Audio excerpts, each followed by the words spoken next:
आयरीयाणं नमो वज्झायाणं नमो लोये सवसाहुणम्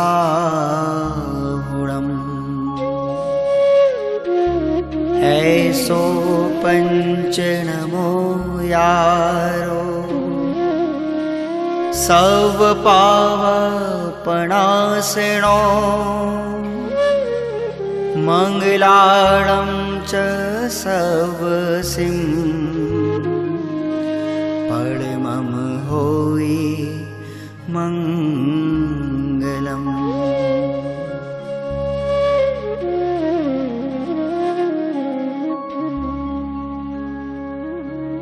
अरहंत सिद्धेशो उपाध्याय साधु सर्व अर्थ के प्रकाशी मांगलिक उपकारी जिनको स्वरूप जान रागते भई जो भक्ति काय को नमाए ये स्तुति उच्चारी। धन्य धन्य तीन ही से काज सब आज भय कर जोर वार वार वंदना हमारी है। मंगल कल्याण सुख ऐसो हम चाहत हैं हो मेरी ऐसी दशा जैसी तुम धारी है। हो मेरी ऐसी दशा जैसी तुम धारी है।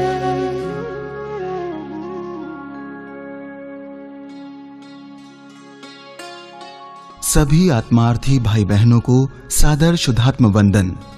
बंधुओं,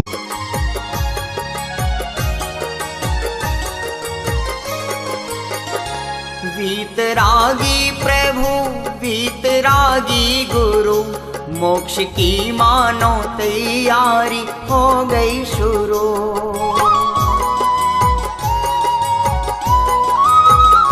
वीतरागी प्रभु वीतरागी गुरु मोक्ष की मानो तैयारी हो गई शुरू हो गई शुरू। धन्य नरभव मेरा हो गया धन्य नरभव मेरा हो गया। राग जाने न जाने कहाँ खो गया राग जाने न जाने कहाँ खो गया। ज्ञान सम्यक मेरा हो गया ज्ञान सम्यक मेरा हो गया।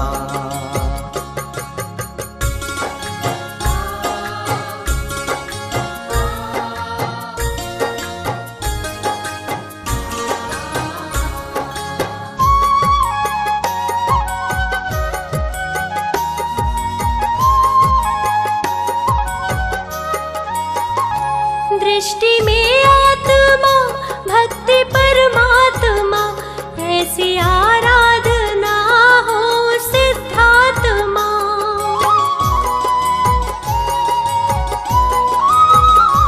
दृष्टि में आत्मा भक्ति परमात्मा ऐसी आराधना हो सिद्धात्मा हो सिद्धात्मा। मार्ग ऐसा मुझे मिल गया मार्ग ऐसा मुझे मिल गया। मानो भव के भ्रमण का हरण हो गया मानो भव के भ्रमण का हरण हो गया। ज्ञान सम्यक मेरा हो गया ज्ञान सम्यक मेरा हो गया ज्ञान सम्यक मेरा हो गया ज्ञान सम्यक मेरा हो गया। सामने इधर की क्योंकि वो लाइट जला के मोबाइल सीधा भाई साहब आपका मोबाइल सीधा रखिए आवाज नहीं आ तो दिख नहीं रहा है अभी। मोबाइल सीधा रखिए आपका भाई साहब मोबाइल सीधा रखिए आपका। हेलो हाँ हाँ भाई साहब मोबाइल सीधा रखिए आपका। सीधा मैंने खड़ा मतलब अभी उल्टा आ रहा है, वो घुमा के अच्छा रखना। अच्छा, जी अब ठीक है। अभी देखो आ गया। जी जी शुरू करते हैं। जी। नमो अनंताणं, नमो सिद्धाणं, नमो आयर्याणं, नमो वज्रायाणं, नमो लोई सत्वसारूढम्,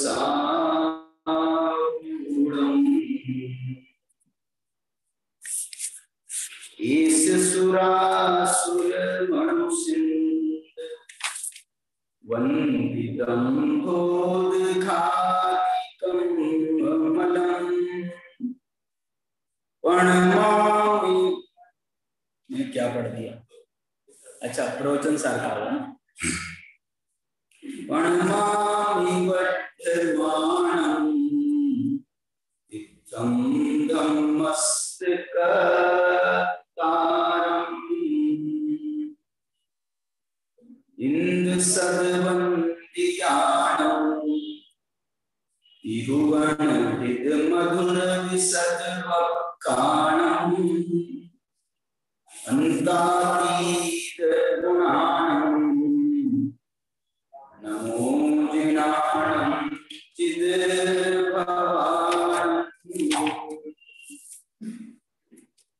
अभिवन्द्यून शिरसा अपना भव कारणं मावीरम्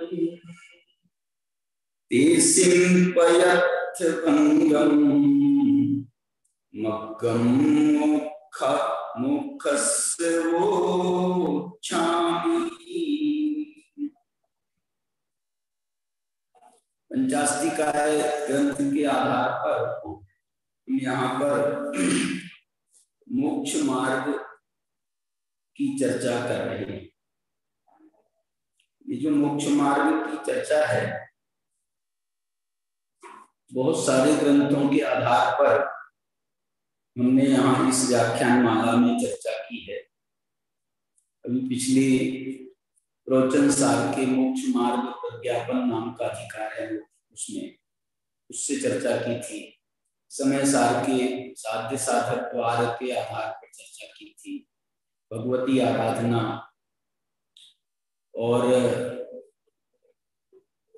अष्टपाहुड़ में, अनेक पाहुड़ों में, मोक्ष पाहुड़ में चर्चा है, दर्शन पाहुड़ में चर्चा है, चारित्र पाहुड़ में चर्चा है। इन सब की चर्चा अपने मोक्ष मार्ग की चर्चा बहुत विस्तार के साथ में की है। लेकिन मुझे ये बताते हुए आपको बहुत अच्छा लग रहा है कि पंचास्तिकाय में जो मोक्ष मार्ग की चर्चा है वो कुछ हटके है। मतलब मैं भी तक इस पर 100 व्याख्यान कर चुका हूँ मोक्ष मार्ग विषय, लेकिन फिर भी जो बात पंचास्तिकाय से निकल के आ रही है वो अलौकिक है। इसलिए कहना चाहता हूं कि ये देखो, इसमें उन्होंने 2 अधिकार लिखे हैं पंचास्तिकाय में। पहला अधिकार तो उन्होंने षड्द्रव्य पंचास्तिकाय का लिखा। दूसरा अधिकार उन्होंने 9 पदार्थ का लिखा। 9 पदार्थ का के अधिकार को वो कह रहे हैं कि ये मोक्ष मार्ग का अधिकार। जब उन्होंने, और मालूम दूसरे अधिकार का उन्होंने अलग से मंगलाचरण की। सामान्यतया ऐसा करते नहीं है कि हर अधिकार में नया नया मंगलाचरण करें, लेकिन यहाँ उन्होंने अलग से मंगलाचरण किया। पहला मंगलाचरण तो वो था इंद्र सद्वंदियान तिरुवन हित मधुर विसद्वक्कान। उसमें नमो जिनानम जिद भवानी, मतलब उसमें सामान्य से जिनों को नमस्कार किया, जित भवों को नमस्कार किया। लेकिन ये जो दूसरा मंगलाचरण है, इसमें डायरेक्ट महावीर स्वामी को नमस्कार करते हैं। अभिवंदिऊन सिरसा पुनर्भव कारणम महावीर, जो अपुनर्भव के कारण है। क्या बात है, माने यदि इनको नमस्कार करने से ऐसा अर्थ हुआ ना, इनको नमस्कार करने से हमारे भव कट जाते हैं। अपुनर्भव कारण, पुनर्भव फिर नहीं मिलता है। क्यों नहीं मिलता है? उनको नहीं मिला ना महावीर भगवान को नहीं मिला दूसरा भव, तो उनको नमस्कार करेंगे तो हमको भी पुनर्भव नहीं मिलेगा। अपुनर्भव कारणम महावीर, जो अपुनर्भव के कारण है, ऐसे महावीर को अभिवंदिऊन, उनको अच्छी तरह से नमस्कार करके मैं ये बात कहता हूं। क्या कहता हूं? तो वो कह रहे हैं तेसिं पयथ भंगम, उसके पदार्थों के भंग को कहता हूं। अब उसके पदार्थों के भंग माने किसके? अभिवंदिऊन सिरसा अपुनर्भव कारणम महावीरम, इसमें तो ऐसा कोई बात नहीं आ रही है।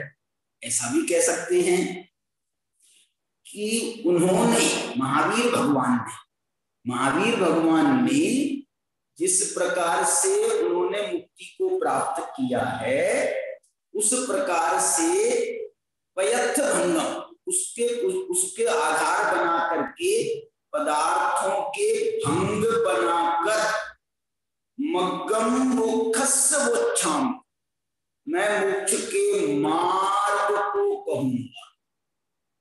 देखो तेसिं माने क्या? तेसिं लिख रहे हैं ना, तेसिं माने उनके माने किनके? तो ऊपर तो महावीर का ही कथन किया है, टीकाकारों ने इसका अर्थ ऐसा भी किया है। तेसिं माने जो पिछले अध्याय में षट द्रव्य पंचास्तिकाय का वर्णन किया है, तो उनके आधार पर जो मूल जीव और अजीव दो तत्व बनते हैं, उनके आधार पर 9 पदार्थ बन जाते हैं, 7 तत्व बन जाते हैं, क्योंकि इनके मूल पदार्थ जो है वो जीव और अजीव है। तो टीकाकारों ने उससे भी अर्थ किया, लेकिन मुझे तो ये भी अर्थ बहुत अच्छा लगता है। तेसिं माने उनके मग्गम मोक्षस्य, उनने जो मोक्ष के मार्ग पर चले हैं, उनके मोक्ष के मार्ग को कहता हूं। क्या बोल रहे? उनके मोक्ष के मार्ग को कहता हूं। किनके मोक्ष के मार्ग को? वो महावीर भगवान के, क्योंकि उनने मोक्ष को प्राप्त किया है।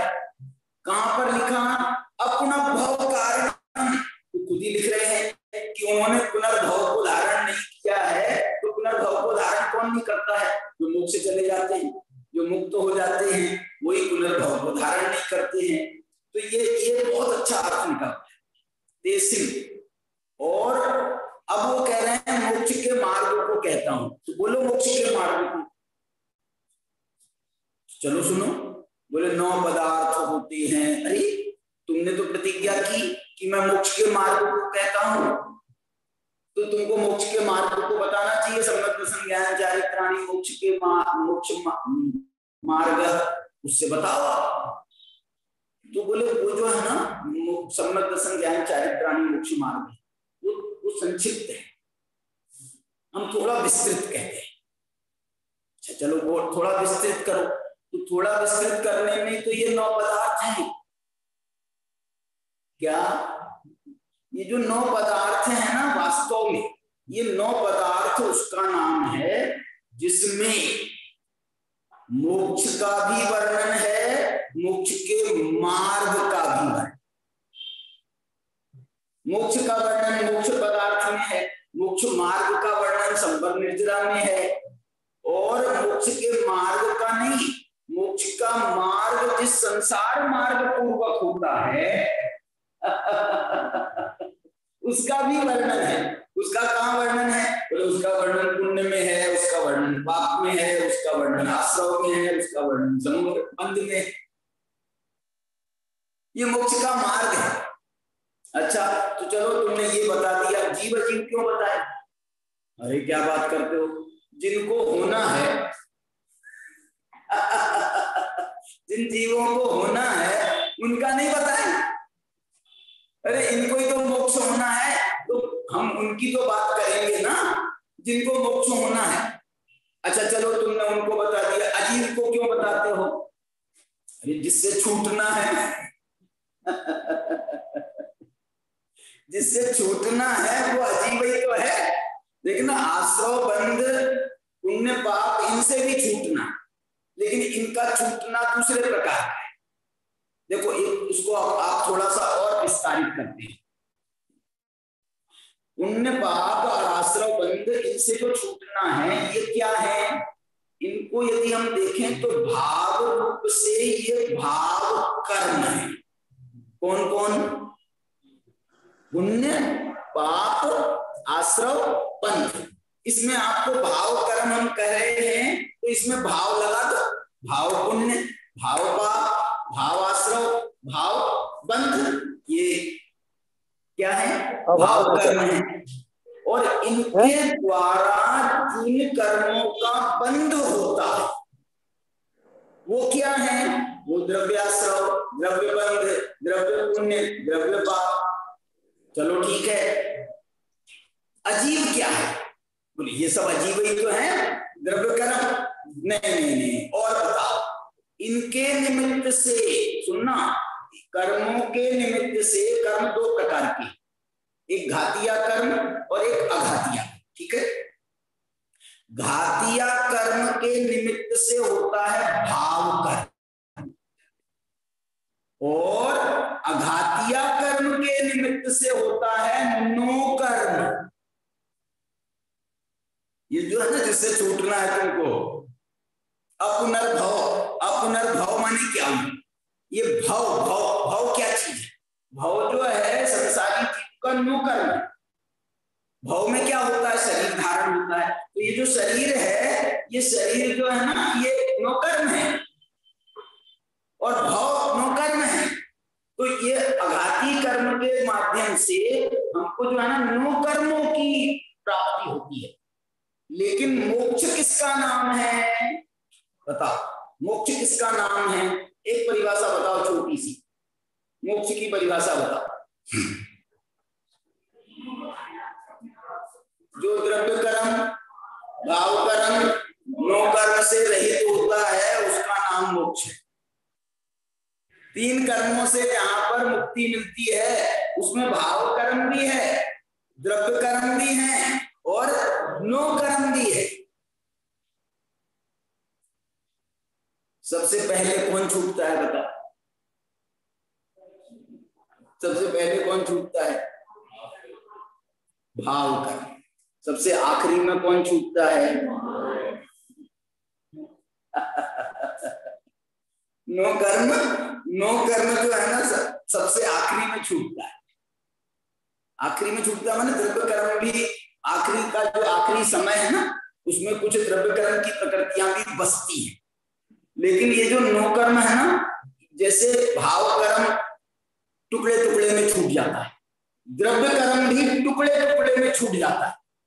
बंधु विच्छुद्धि जितनी होती जाती है और तुम्हारे उदय विच्छुद्धि होती जाती है, सत्ता विच्छुद्धि होती जाती है, तो उतना द्रव्य कर्म छूटता जाता है। लेकिन जो ये नो कर्म है ना, नो कर्म माने उसमें विशेष रूप से शरीर, ये शरीर जो है ये टुकड़े टुकड़े में नहीं छूटता। जितना शरीर हमारे साथ में है अनंत भगवान के साथ भी उतना ही है। ऐसा है क्या उनका? वो तो बहुत खराब लगेगा। एक हाथ छूट गया है, दूसरा हाथ छूट गया है, तो मैंने ऐसे टुकड़े टुकड़े में यदि छूटेगा तो क्या होगा? शरीर टुकड़े टुकड़े में नहीं छूटता। इसलिए शरीर का छूटना भी मोक्ष के लिए अत्यंत अनिवार्य।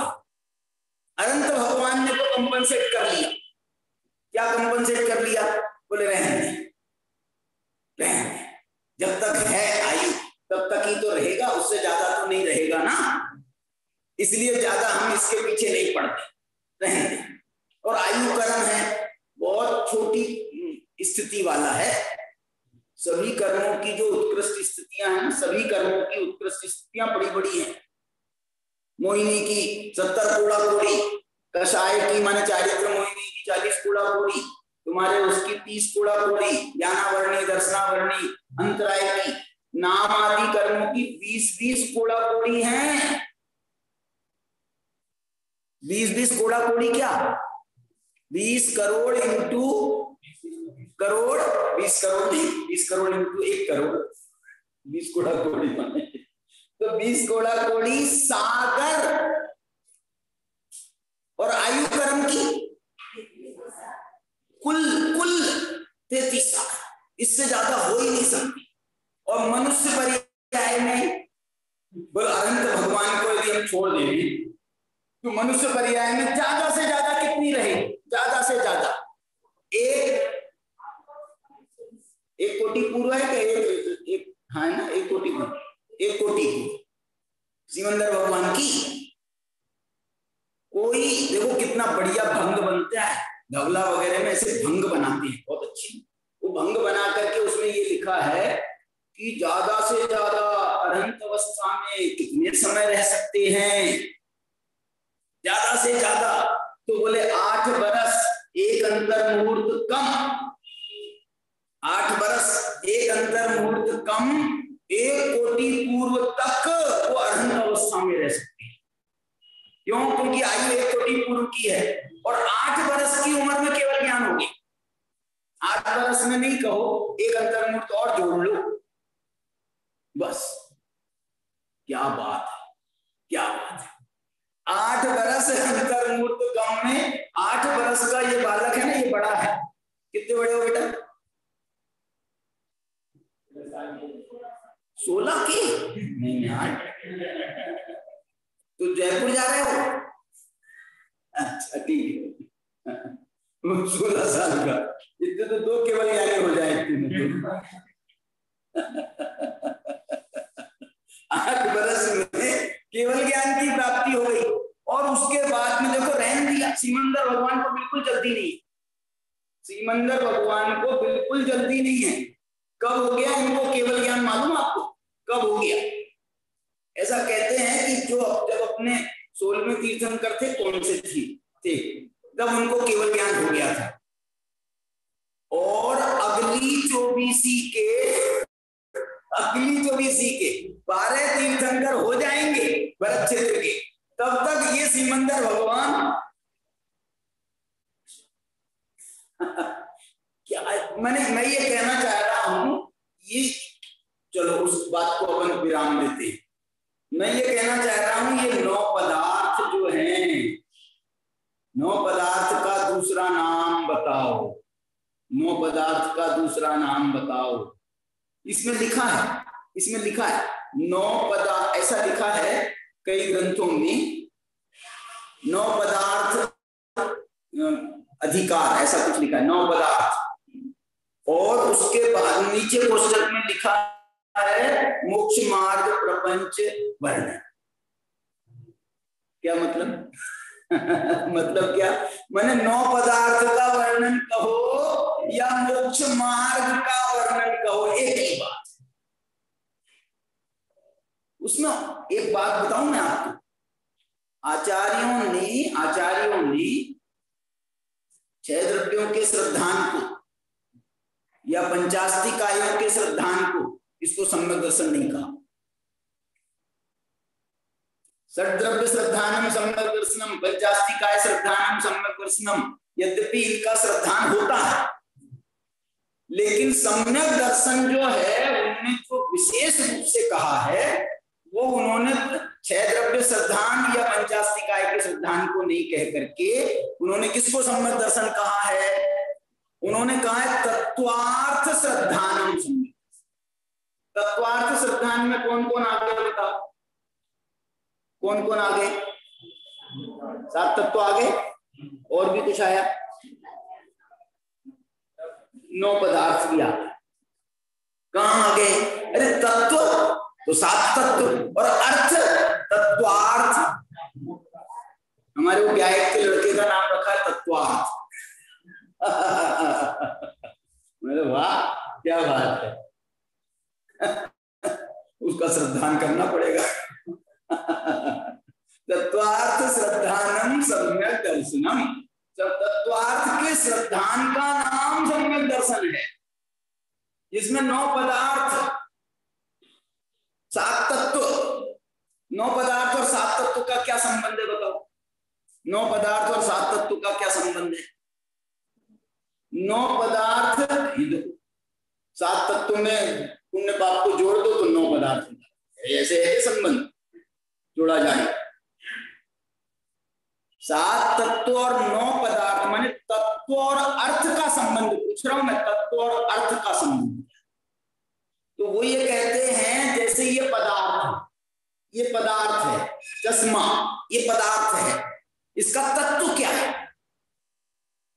इसका तत्व क्या है? इसका तत्व ये है कि इसमें वो गुण है, वो भाव है, वो तत्व है कि हमारी आंख खराब हो तो भी हमको ये दिखा देता है। हमको दूर का नहीं दिखता है, लेकिन हम चश्मा पहनते हैं तो ये हमारे भैया मंत्री महोदय बढ़िया अच्छे, वैसे नहीं, वैसे थोड़ा झिलमिला रहे संतोष भैया। और जैसे ही चश्मा पहना, ये क्या है? इसका नाम तत्व है। ये जो भाव है ना, इसका नाम तुम ऐसे जो है ना, जैसे किसी दूसरे का चश्मा दे दो मेरे को, दूसरे का चश्मा, तो वो चश्मा तो है, क्या बोला? वो चश्मा तो है, लेकिन मेरे काम का नहीं है। क्यों नहीं है? क्योंकि उसमें मुझे जो तत्व चाहिए वो तत्व नहीं है, वो तो तुम्हारे काम का है। तत्व माने तस्य भावस तत्व, उसका जो भाव है उसका नाम तत्व है। और अर्थ क्या है?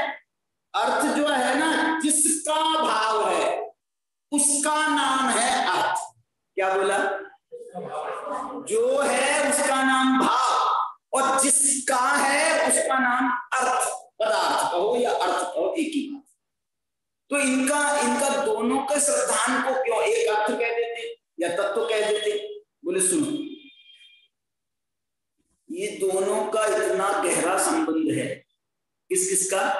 तत्व और अर्थ का इतना गहरा संबंध है कि तत्व के बिना अर्थ नहीं रहता, और अर्थ के बिना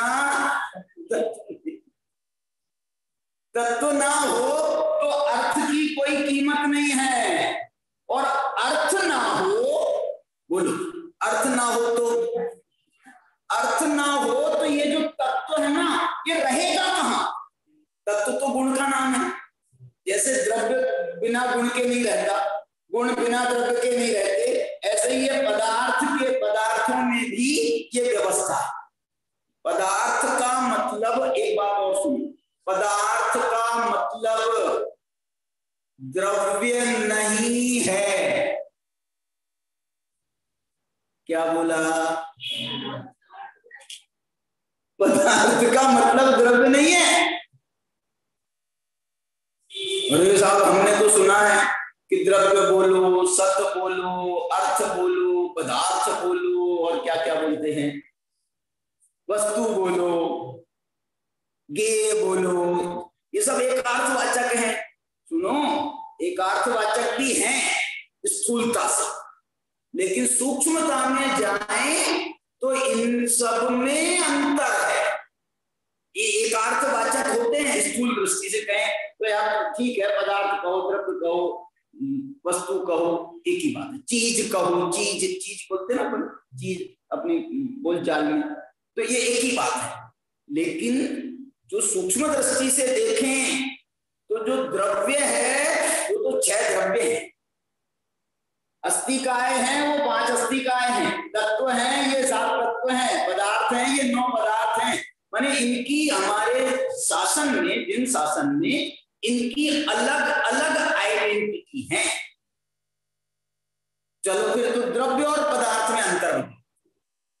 द्रव्य और पदार्थ में अंतर, द्रव्य कहते हैं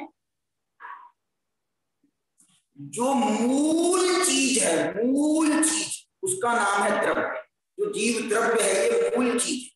ये जो ये जो पूरा 3 लोक बना, सद्रव्यात्मक को लोका, 6 द्रव्यात्मक जो लोक है, इसकी जो मूल चीजें हैं, मूल मूल, उसका नाम द्रव्य है। जीव द्रव्य है। ये जीव द्रव्य से ये लोक बना है। आप कौन हो? हम जीव हैं। तुम कौन से जीव हो बताओ? आप कौन से जीव हो? द्रव्य हो कि तत्व हो कि पदार्थ हो या अस्तिकाय? बोलो क्या हो? बोले सब में है हम। अच्छा, सब में है, मंजूर है, सब में है, लेकिन फिर भी आपको समझना पड़ेगा। आप चाहिए पहले तो ये बताओ आप अपने को क्या समझ रहे हैं, तो मैं मान जाऊंगा जो आपने कहा वो सच्चा। आप ये कहो कि मैं जो मनुष्य हूं वो जीव हूं, तो ये जो मनुष्य जीव है ये कौन है? अच्छा बताओ, ये मनुष्य जीव जो है वो द्रव्य है कि तत्व है कि अर्थ है कि अस्तिका है? मनुष्य जीव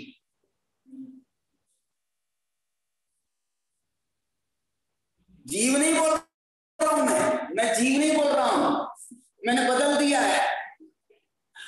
तो व्यंजन पर्याय है वो क्या है? तत्व है कि अर्थ है कि द्रव्य है कि अस्तिकाय है? इसका नाम, इस मनुष्य जीव का नाम है अर्थ। इसका नाम है जीव नाम का पदार्थ। जीव नाम का, इसके अंदर जीव द्रव्य भी है, इसके अंदर जीव द्रव्य भी है, लेकिन मनुष्य का नाम जीव द्रव्य नहीं है, जीव पदार्थ कह सकते। क्यों? क्योंकि ये जो पदार्थ संज्ञा बन रही है ना, पदार्थ संज्ञा, ये पदार्थ संज्ञा बनती है अनेक द्रव्यों के मिश्रण से, और अनेक द्रव्यों का जो मिश्रण है वो द्रव्यों का मिश्रण कभी नहीं होता, वो उनकी पर्यायों में ही संयोग होता है। बोलो, ये जो शरीर है हमारा, मनुष्य हम बने, तो जो हमारे शरीर में परमाणु है, उद्गल परमाणु है, उद्गल परमाणु के स्कंद हैं, ये हमारे साथ में संयोग रूप से हैं या त्रिकाल तुम इन्हीं परमाणुओं के साथ में रहे? कब से हुआ इनका संयोग? कब से हुआ? स्थूल कथन है ये कि जन्म से हुआ। क्यों? क्योंकि जन्म में तो तुम इतने से थे, इतने से थे जन्म में, गर्भ में नहीं बोल रहा हूं, गर्भ में तो इतने से थे, और जन्म में इतने बड़े हो गए, और उसके बाद में अब तुम इतने बड़े हो गए हो, तो वही परमाणु चल रहे हैं क्या? वही परमाणु चल रहे हैं। और कितने ही परमाणु प्रति समय कितने ही परमाणु निकलते रहते हैं और कितने ही परमाणु आते हैं। अरे यदि आते नहीं रहते होते तो ये कोरोना कहां से आता? कुछ नए परमाणु भी आ जाते हैं कि नहीं आ जाते, और कितने ही परमाणु चले जाते हैं। तुम दुबरे से मोटे हो गए तो कितने परमाणु आ गए, तुम मोटे से दुबरे हो गए तो कितने परमाणु चले गए। इसलिए ये जो है ना, मैं ये कहना चाह रहा हूं, ये जो मनुष्य जीव है ये मनुष्य जीव पदार्थ है। अब मनुष्य जीव का तत्व बता, तत्व भाव, मनुष्य जीव का तत्व बता। मनुष्य का जीव का तत्व ज्ञान दर्शन नहीं है, वो तो जीव का है। मनुष्य जीव का है मनुष्यता। क्या बोल रहे? ये तो अभी मैं मनुष्य को समझा रहा हूं आपको। मनुष्य जीव का तत्व क्या है? मनुष्य है ना, और यदि उसमें मनुष्यता नहीं है तो तू काहे का मनुष्य? कभी कभी ऐसा भी होता है, शरीर जो होता है वो तो मनुष्य का होता है, और अंदर तत्व जो है ना वो जानवर का होता है। और कोई कोई जानवर में मनुष्यता होती है। कुत्ते बिल्ली आपस में कितने खूंखार हैं, लेकिन हमने टीवी पर ऐसे बहुत सारे कुत्ते देखे बिल्लियों के साथ खेलते रहते हैं। बिल्ली जो है कुत्तों के साथ बड़ा उनका लाल मोहब्बत चलती रहती है। तो ये कहने का अर्थ क्या है? इसका मतलब ये है कि ये जो गुण है ना, ये वाला प्यार मोहब्बत वाला, ये वाला गुण मनुष्यों का है, तो ये उनमें मनुष्यता है। और हम जो हैं लड़ते रहते हैं, झगड़ते रहते हैं जानवरों के समान। तो ये क्या है? शरीर तो है मनुष्य का और भाव है जानवर। इसलिए तत्व और भाव, वाह!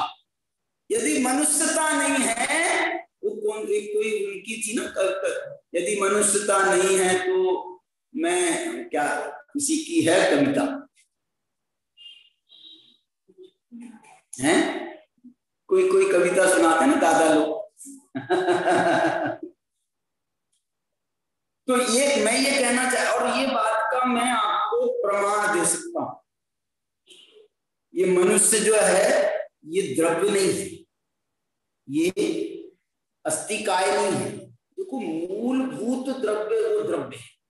वास्तव में ये बात जो कही जाती है ना, क्या कि बताओ 6 द्रव्यों में कितने द्रव्य शुद्ध हैं और कितने अशुद्ध? बताओ 6 द्रव्यों में कितने द्रव्य शुद्ध हैं और कितने द्रव्य अशुद्ध? 4 द्रव्य प्योर शुद्ध हैं, और जो जीव और पुद्गल हैं ये इनमें अशुद्ध होने की भी अशुद्ध हैं, या अशुद्ध भी हो सकते हैं और शुद्ध भी हो सकते हैं, दोनों संभावनाएं हैं। अब सिद्ध भगवान है, वो भी तो जीव है ना, तो उनको शुद्ध बोलोगे क्या अशुद्ध बोलोगे? सिद्ध भगवान को शुद्ध बोलोगे क्या? तुमने तो कहा था जीव अशुद्ध, जीव और पुद्गल अशुद्ध होते हैं। जीव और पुद्गल अशुद्ध नहीं होते हैं, बोलो बदल रहे हो ना आप? नहीं भैया, वो सिद्ध भगवान को छोड़ो। पुद्गल द्रव्य में भी जो पुद्गल स्कंद रूप में है वो तो अशुद्ध कहलाएंगे, और जो शुद्ध परमाणु रूप में है, विसृसोच्चय क्या बोलते हैं, ऐसे कुछ शब्द है ना, ऐसे जो है शुद्ध परमाणु रूप में भी बहुत सारे पूरे लोक में अनंतानंत परमाणु ऐसे खुले, वाह, हो जाएंगे, बंध जाएंगे। पहले बंधे होंगे, तो जब बंधे हैं तब अशुद्ध कह लो, लेकिन अभी तो छुट्टे हैं। देखो ये बात सिर्फ जीव में है, ये वाला गुण। कौन सा? कि एक बार शुद्ध हुआ तो हुआ ही हुआ। पुद्गल में ये नहीं है, बेचारे पुद्गल, वो शुद्ध हो जाता है और फिर कोई घसीट के ले जाता है, तो फिर बांध लेता है, तो बेचारा फिर अशुद्ध हो जाता है। फिर स्कंद में लग गया तो अशुद्ध कहलाता है, और अलग हो गया तो शुद्ध कहलाता है। ये पुद्गल में है, पुद्गल में ये नहीं है कि वो अनंत काल तक के शुद्ध रहे। वैसे कोई ऐसा कहते हैं वक्ता, कोई कि ऐसे भी बहुत सारे परमाणु हैं लोक में जो कभी स्कंद रूप हुए नहीं। ऐसा भी सुनता हूं मैं, लेकिन बहुत कोई ठोस प्रमाण नहीं मिला। लेकिन कोई कहते हैं, कोई लोग कहते हैं, और अच्छे जो विद्वान हैं वही कहते हैं। तो मतलब कोई शास्त्र में प्रमाण हो तो अपन तो 1 मिनट में मान जाए, कोई अपने को कोई आग्रह नहीं है। लेकिन ये बात भी है, कभी अशुद्ध हुए ही नहीं परमाणु कुछ, और ऐसे परमाणु भी हैं जो कभी नहीं होंगे अशुद्ध, माने वो अनादि अनंत शुद्ध ही ऐसे भी हो सकते हैं। अभी देखो मैं ये कहना चाह रहा हूं आपको, यदि स्वभाव दृष्टि से देखा जाए, अब मैं बात बदल रहा हूं, स्वभाव दृष्टि से देखा जाए तो सब द्रव्य शुद्ध ही है। कौन? 4 नहीं, जीव भी, पुद्गल भी, यदि उनको उनके स्वभाव की दृष्टि से देखा जाए। बोलो आप शुद्ध हो क्या अशुद्ध? आप शुद्ध हो क्या अशुद्ध? तो ऐसा पूछो मेरे से, पंडित जी कौन सी दृष्टि से पूछते हो? कौन सी दृष्टि से पूछते हो? स्वभाव दृष्टि से यदि पूछते हो तो मैं भी शुद्ध हूं। उसमें नियम सार में गाथा आती है ऐसी बहुत बड़ी। कैसी गाथा है वो मालूम? ऐसी गाथा मूल गाथा लिखी कि जिस प्रकार सिद्ध भगवान शुद्ध हैं उसी प्रकार से संसारी भी हैं, भवलीन संसारी। वाह, गाथा सुनाओ।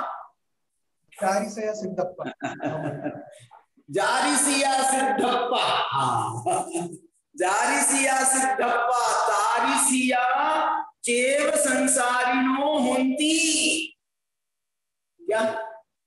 जारिसिया सिद्धप्पा, जिस प्रकार से सिद्ध भगवान शुद्ध हैं, तारिसिया संसारिनो होंती, संसारी जीव भी वैसे ही हैं। सिद्ध समान सदा पद मेरो, ये कौन सी अपेक्षा से लो? स्वभाव अपेक्षा से। तो कभी अशुद्ध हुए? तो क्यों बोलते हो कि जीव और पुद्गल अशुद्ध हो सकते? ये तो हम स्वभाव दृष्टि, विभाव दृष्टि सब मिला करके, ये प्रमाण का कथन है। और ये जो है ना जारिसिया सिद्धप्पा, ये शुद्धने का कथन है। शुद्ध द्रव्यार्थिकने से, शुद्ध निश्चयने से, जो स्वभाव दृष्टि से देखा जाए तो।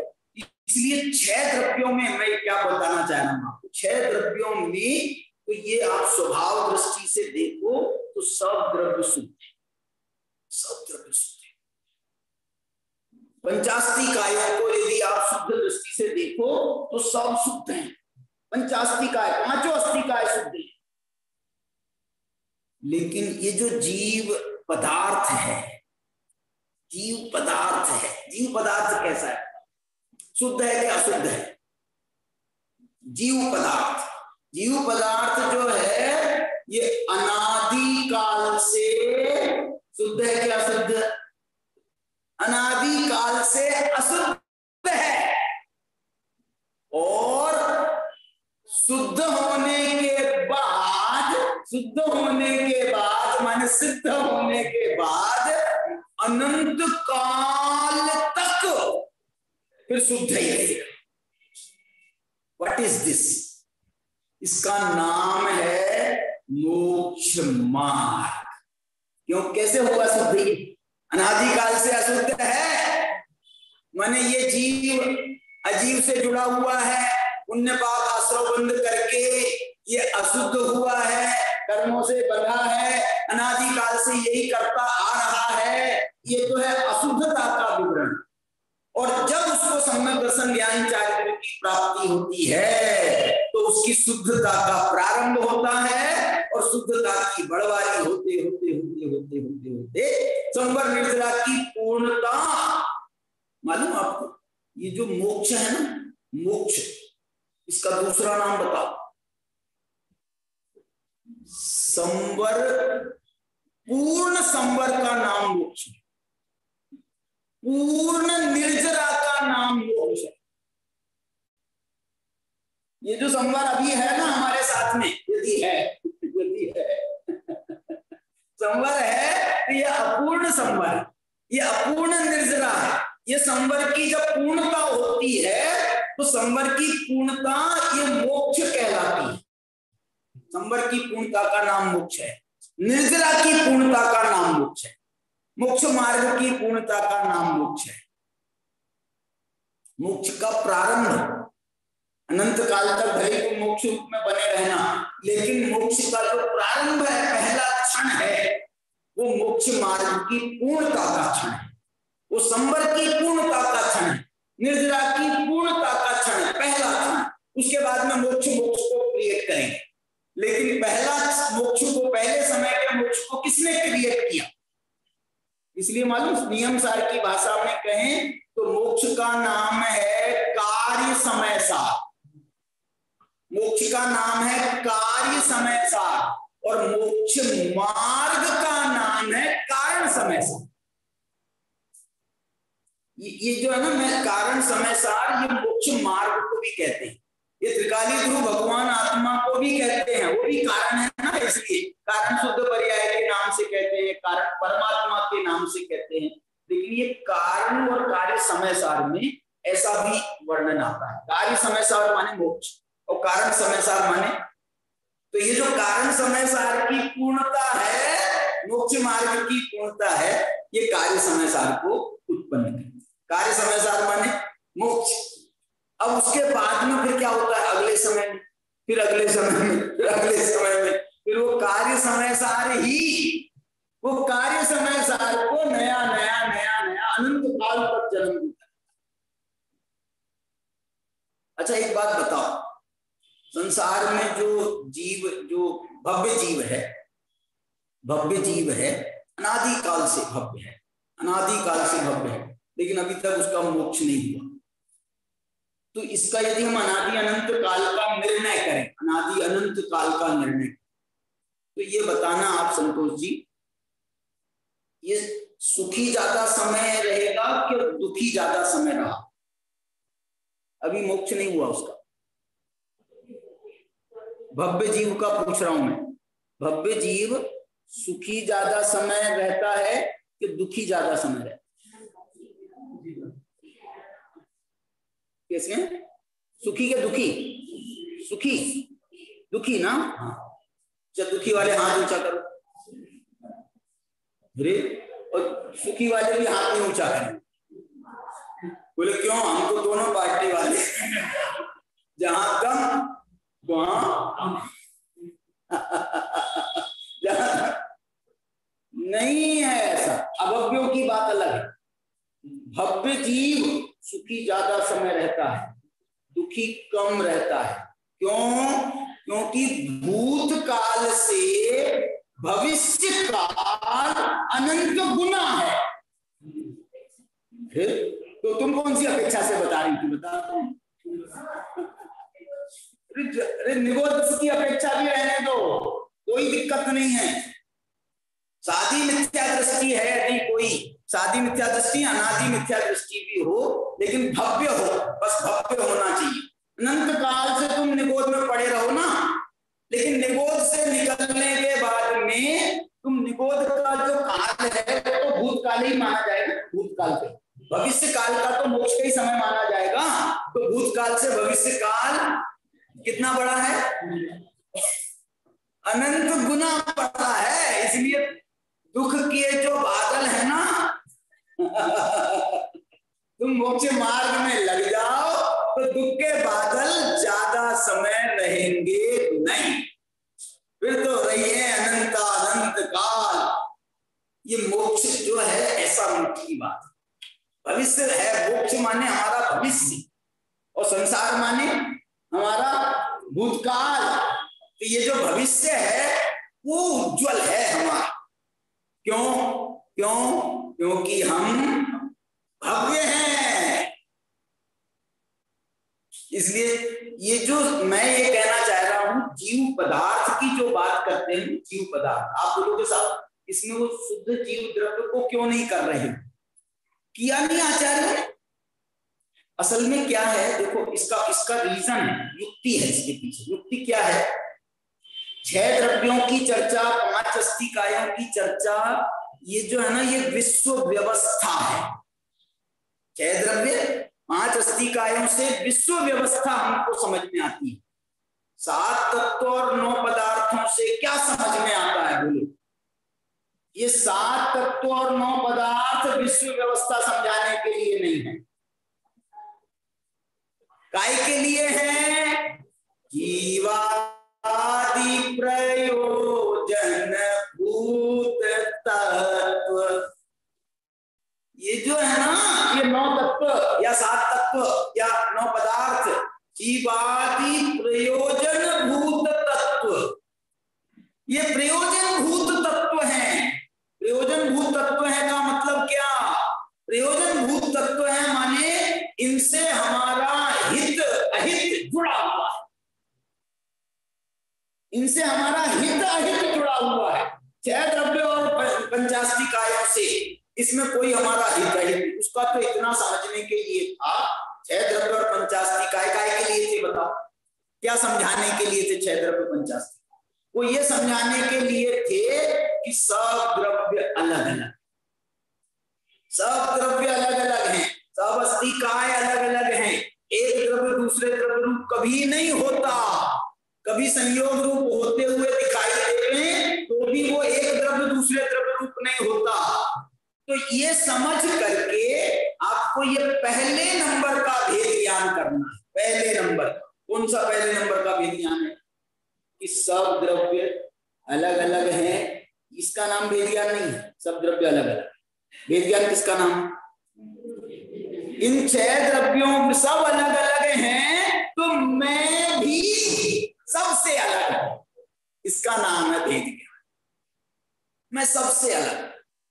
अब जो है ना, अब क्या करना है आपको? अब आ जाओ 9 पदार्थों में और 7 तत्व के मैदान में। 6 द्रव्य और पंचास्तिक आय का मैदान इसमें खत्म हो गया। अब हमने 6 द्रव्यों के पंचास्तिक, माने ये तो सारे लोक का स्वरूप है, पूरे विश्व का स्वरूप है कि एक द्रव्य दूसरे द्रव्य का नहीं है। क्या बोल रहे? पूरे विश्व का स्वरूप है ये विश्व का स्वरूप जानने का मतलब ये है कि ये व्यवस्था कॉमन है। जैसे एक और कॉमन बात करते हैं विश्व व्यवस्था की, संसार में जो आदमी, जो व्यक्ति जन्मा है वो अवश्य मरेगा। ये क्या चीज है भैया? ये सार्वभौमिक, सार्वकालिक, सार्वभौमिक ये सत्य है कि जो जन्मा है वो मरेगा। ये सार्वभौमिक है। इसी प्रकार से ये सार्वभौमिक सत्य है। क्या सत्य है? कि एक द्रव्य सब अलग अलग है। वो बाबू भाई की भाषा में सब अलग अलग है। एक द्रव्य दूसरा द्रव्य नहीं है, एक द्रव्य का दूसरा द्रव्य हो नहीं सकता। तुम कितने ही लाड़ कर लो, कितने ही मोह कर लो, कितने ही राग कर लो। राम लक्ष्मण का कितना राग था, कितना राग था, कितना मोह था, कितना मोह था कि लक्ष्मण जी मर गए तो ये रामचंद्र जी 6 महीना तक उनकी लाश को अपने कंधे पर रख के घूमते रहे।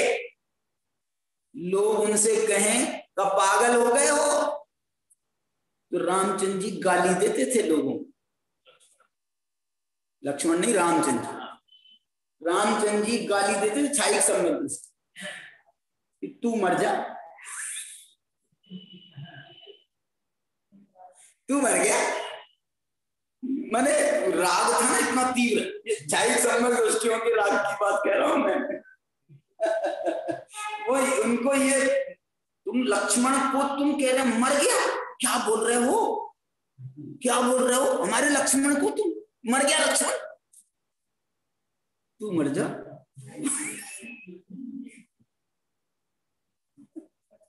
मतलब आप ये, मैं ये कह रहा हूं ये राग की। लेकिन एक बात बताओ मेरे को, तुम कितने ही राग कर लो, तुम कितने ही मोह कर लो, तुम कितने ही दिखावा कर लो, 6 महीने तक के लाश को कंधे पे लेके ढो लो, लेकिन वो जो 2 द्रव्य हैं वो एक हो सकते हैं क्या? बता दो मेरे को, 2 द्रव्य एक हो सकते हैं क्या? यहाँ की भाषा में कहें तो वे लक्ष्मण जी जो मर गए वे जिंदा हो सकते हैं क्या? ये जैसे सार्वभौमिक सत्य है। और ये बात मैं ये कहना चाहता हूं, ये जो सार्वभौमिक सत्य होते हैं, इन सार्वभौमिक सत्यों को तुम आज मान लो या अनंत काल के बाद मानो, लेकिन तुम्हें 6 महीना बाद मानो चाहे आज मानो। रामचंद्र जी की ये 6 महीना जो है ना, ये बड़ा गणित है। सब जगह 6 महीने की बात आती है, जो यहाँ भी 6 महीने की बात आ रही है। मतलब ये है, ये जो अप्रत्यक्षानावरण कषाय है ना, अप्रत्यक्षानावरण कषाय, इस अप्रत्यक्षानावरण कषाय की जो वासना काल माना गया है वो 6 महीने का माना।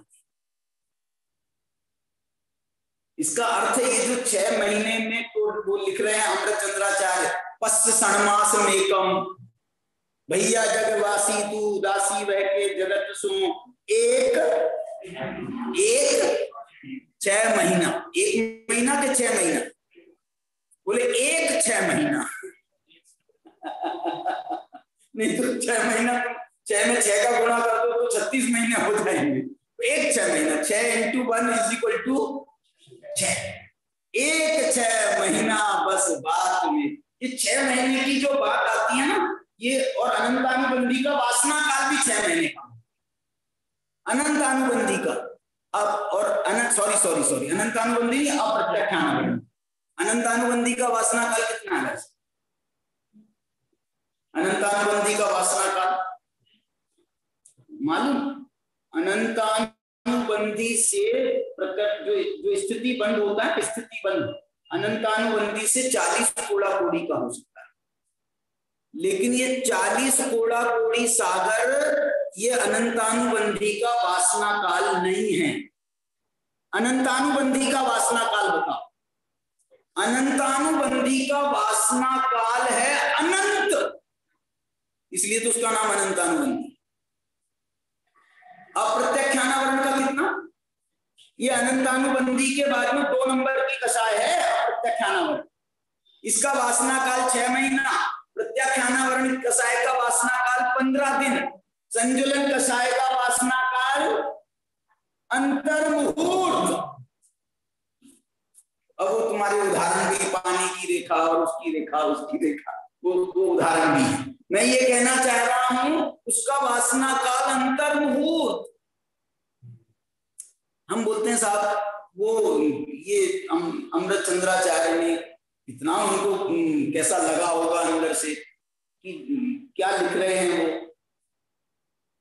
गाली दे रहे हैं।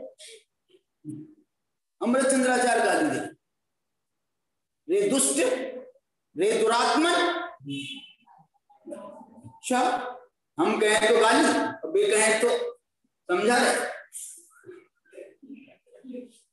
दुरात्मन, आत्मपंसन, क्या कह रहे? रे दुरात्मन, हे दुरात्मा, आत्मपंसन माने आत्मघाती। और क्या लिखा है वहां पर? और एक जगह तो उनने मालूम क्या लिखा? क्लीबत्वेन। क्या लिखा? तेरे को मोक्ष मार्ग का पुरुषार्थ उपड़ता नहीं है। मोक्ष मार्ग में सम्यक दर्शन के लिए तेरा वीर्य उछाला नहीं मारता है, तो तू नपुंसक है, ऐसा लिखा। तो इतना गुस्सा अच्छा है क्या मुनियों को, अमृत चंद्र को? यदि इसको गुस्सा भी मानो तो मैं ये कह रहा हूं इसका वासना काल कितना है? ये माता, ये मम्मी जो है ना, वो भी तो लड़के को जब 16 के कपड़े पहनी हो तो वो जब छूने आता है तो वो भी निकालती ना लूगर में से लकड़ी। आजा लूगर से लकड़ी निकालती है और ऐसे दिखाती है जैसे आप बिल्कुल ये दुर्गा मैया बन गई है, काली की दुर्गा मालूम नहीं। तो ये जो है ये कितना बड़ा, माने एक प्रकार से एक चिंगारी जो है वो पूरे महल को नाश कर सकती है। अब ये तो तुम्हारा लूगर है, लूगर की लकड़ी, इससे कितना भयानक वो हो सकता है, भयानक हो सकता है। लेकिन ये माता का दिल ये सब दिखाते हुए भी कितनी, इसका वासना काल कितना है? मुनियों के वासना काल से ज्यादा नहीं होगा। मतलब ये इतनी तीव्रता भी है दिख रहे अभी वर्तमान में, लेकिन इसका वासना काल नहीं। वासना काल अलग चीज है, वासना काल अलग चीज है। वो वासना काल जो है ना, वो अनंतानुबंधी क्रोध का भी हो सकता है, वो अनंतानुबंधी मान का भी हो सकता है, वो अनंतानुबंधी माया और लोभ का भी हो सकता है। क्या बोल रहा हूं? वो अनंतानुबंधी द्वेष का भी हो सकता है और वो अनंतानुबंधी राग का भी हो सकता है। ये वासना काल जो है ना, ये जरूरी नहीं है द्वेष का ही हो, ये द्वेष का ही हो नहीं है, राग का भी हो सकता है हमको। ये वासना ऐसी बड़ी 10 भाव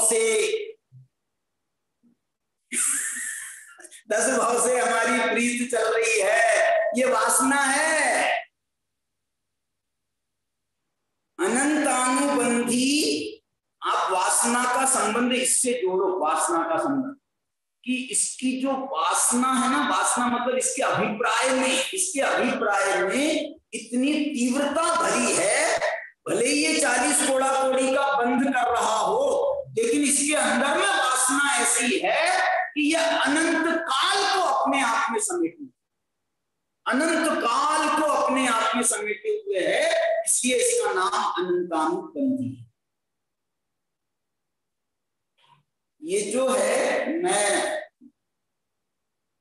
मोक्ष मार्ग की चर्चा आचार्य करना चाहते हैं 85 में, और वो मोक्ष मार्ग के वर्णन में वो 9 तत्वों का वर्णन कर रहे हैं, 9 पदार्थों का वर्णन कर रहे हैं। ये बहुत ही जोरदार, इसलिए इसको 9 तत्वों के वर्णन को, 9 तत्वों के वर्णन को कहें, 7 तत्वों के वर्णन को कहें, छैढालाकार ने ये नाम दिया है। क्या नाम दिया ये तत्वों को? क्या नाम दिया? प्रयोजन भूत तत्व।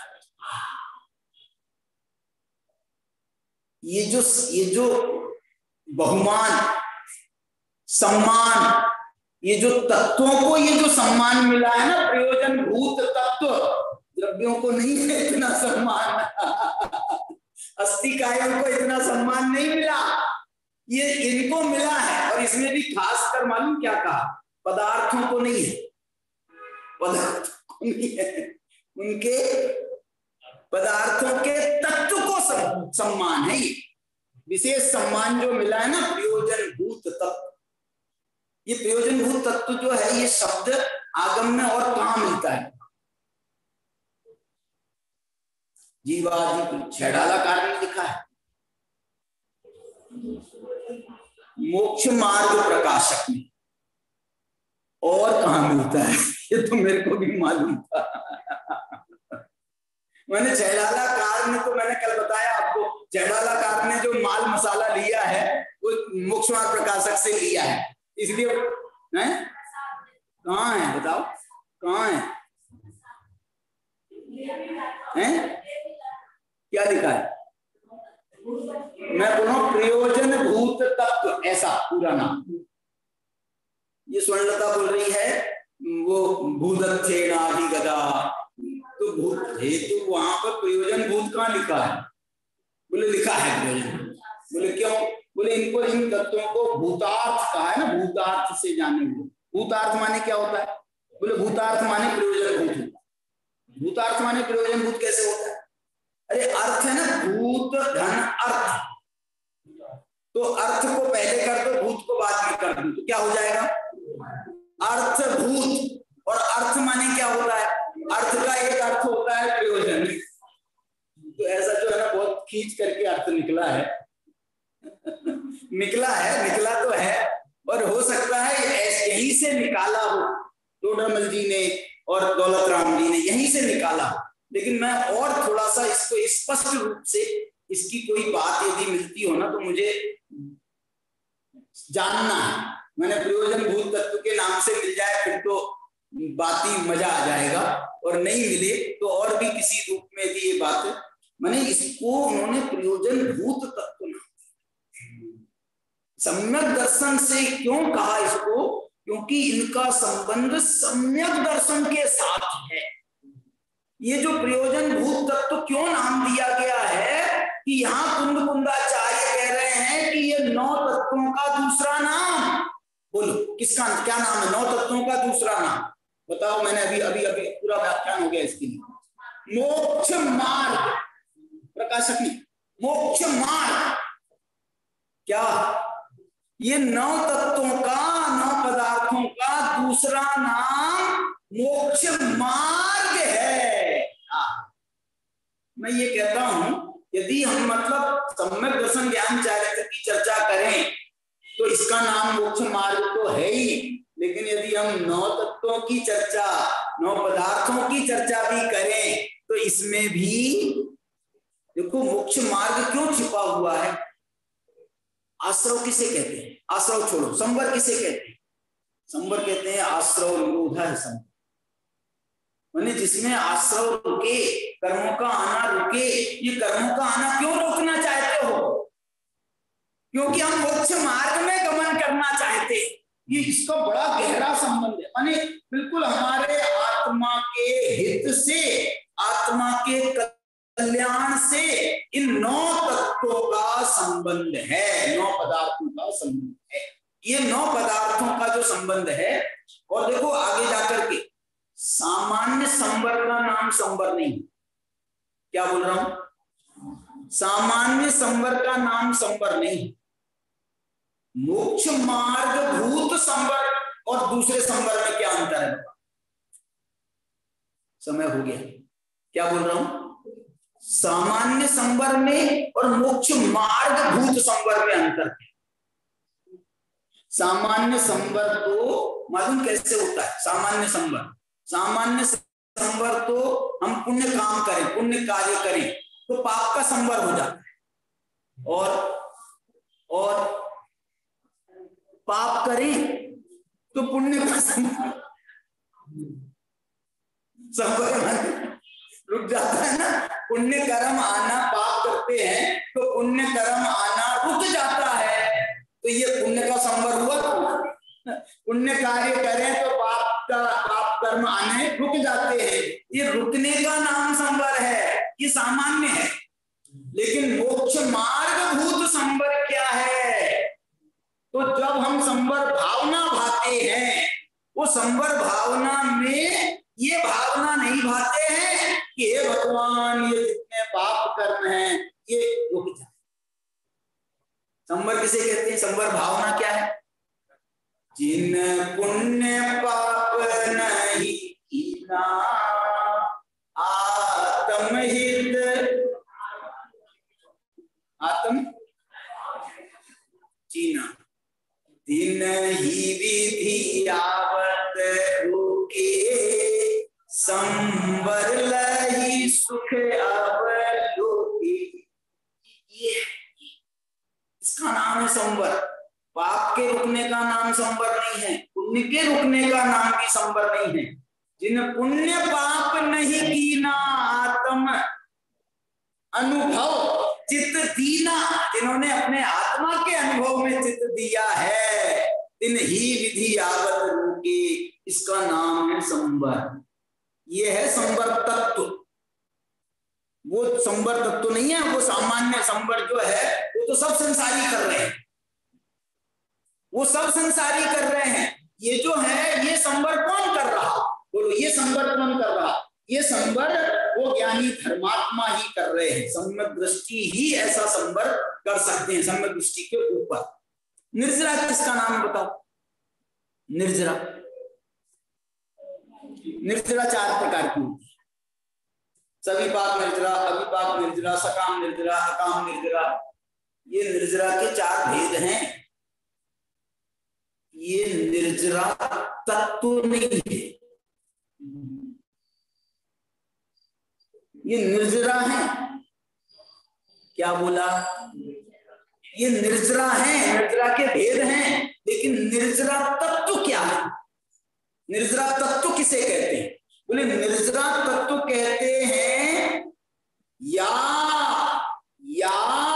संवर पूर्विका जायते, जो संवर पूर्वक होती है उसका नाम निर्जरा। मोक्ष मार्ग में जो निर्जरा है, जो संवर पूर्वक होती है उसका नाम निर्जरा है। ये सभी बात निर्जरा कौन कर रहे? सब जीव कर रहे हैं, अनादि मिथ्या दृष्टि भी कर रहे हैं, इनकी भी निर्जरा हो रही है, तो उसको निर्जरा माने, निर्जरा तत्व माने। अविपाक निर्जरा, अविपाक निर्जरा भी हो जाती है। अविपाक निर्जरा माने जैसे हमने कोई विशेष तपस्चरण आदि या और किसी भी प्रकार से हमने विपाक में नहीं आने दिया कर्म को, तो अविपाक कहलाएगी। तो उसका नाम कोई जरूरी नहीं है कि वो ज्ञानी धर्म, अज्ञानियों को भी हो सकती है। अविपाक कह रहा हूं, अविपाक। ऐसी सकाम निर्जरा, ऐसी अकाम निर्जरा। यद्यपि अविपाक निर्जरा और सकाम निर्जरा की मुख्यता ज्ञानियों में होती है, लेकिन हार्ड एंड फास्ट नहीं है, नियम रूप नहीं है। निर्जरा तत्व नियम रूप से कौन सा है बताओ मेरे? जो संवर पूर्वक होती है वो निर्जरा मोक्ष मार्ग भूत ही होती, इसका नाम है निर्जरता। इसलिए जो है ये जो 7 तत्व है, 9 पदार्थ हैं, इन सब में क्या है, बोलो इनमें क्या है, इनमें मोक्ष मार्ग बसता है। इसलिए मैं तो ये कह रहा हूं आपको, जीव अजीव का भी वर्णन अभी अपन पढ़ेंगे। जीव अजीव का इसमें आगे जो है 108 गाथा से जीव अजीव का वर्णन प्रारंभ होगा। 10-15 गाथाओं में जीव का वर्णन किया, 6 गाथाओं में अजीव का वर्णन किया। तो जीव अजीव का वर्णन जो करेंगे ना, तो उसमें उनमें संसारी मुक्त और फिर संसारियों के भेद, जो तत्वार सूत्र की शैली है, वही शैली से इन्होंने भी 15 गाथाएं लिखी। जीव तत्व के वर्णन में सारे जीव के भेद प्रभेद बता दिए। मैं ये कहता हूं इनका मोक्ष मार्ग से क्या संबंध है? तुम फिर वही जीव अजीव के भेद बता रहे हो, इससे मोक्ष मार्ग से इसका क्या संबंध है? बोले मोक्ष मार्ग से इनका संबंध क्या है, बताओ भैया। नहीं मतलब अपने से जोड़ो उसको, अपने से। भैया तुम कब तक अपने को मनुष्य मानते रहोगे? अब तो भगवान आत्मा को तुम अपना स्वरूप मानो, उसे जीव मानो। तुम ये मनुष्य को जीव मानते रहोगे, तुम त्रस स्थावर को जीव मानते रहोगे, ये संसारी मुक्त को जीव मानते रहोगे। इनसे भिन्न जो मेरा शुद्धात्म स्वरूप है उसको तुम कब जीव मानोगे? इसका नाम है जीव तत्व। ये असली जीव तत्व तो ये है।